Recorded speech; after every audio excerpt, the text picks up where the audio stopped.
ઉજ્જૈનનો પ્રસંગ. ઉજ્જૈનના મહારાજા, એના રાજકુમાર શતાવાહન ભક્તો ગુરુની પાસે વિદ્યા ભણતા હતા, પણ સંગ નબળો અને નબળા સંઘને અવલંબન કરી ખૂબ ખોટા કામ કરવા માંડ્યા. ગુરુ શરૂદાસને સમજાવવાનો બહુ પ્રયાસ કર્યો, પણ શતાવાહનને એ વાત ગળા નીચે ઉતરી ને એક દાડો શતુદાસને ક્રોધ ચડ્યો અને શતાવાહનને ખૂબ માર માર્યો. તારા પર ઉજ્જૈન નગરીનું ભાવિ તોડાઈ રહ્યું છે, તો આમ બેફામ બની જીવન જીવે ન ચાલે. તું જો બેફામ બનીશ તો તારી પાછળ રહેતું ને દિશા શું થશે?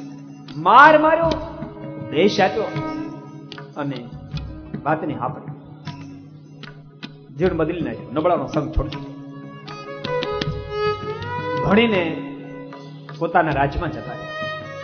આ વાતને વર્ષો વીતી. એક દાડો શતુદાસના મનમાં થયું, લાય હું શતાવાહન એની મુલાકાત કરું.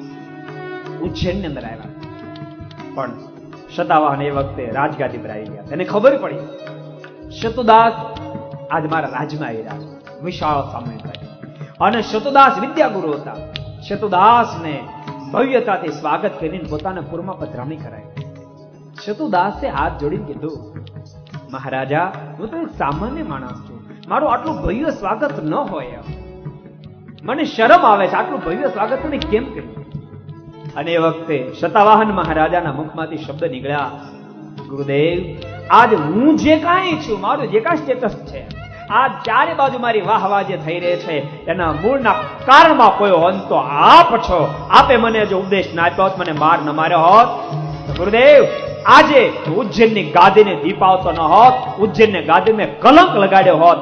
આપ જેવા જો મને સાચા ગુરુ ન મળ્યા હોત. ન તો માણસે સજ્જનનો સંગ માણસને મહાન બનાવી શકે, દુર્જનનો સંગ માણસનું પતન કરી શકે.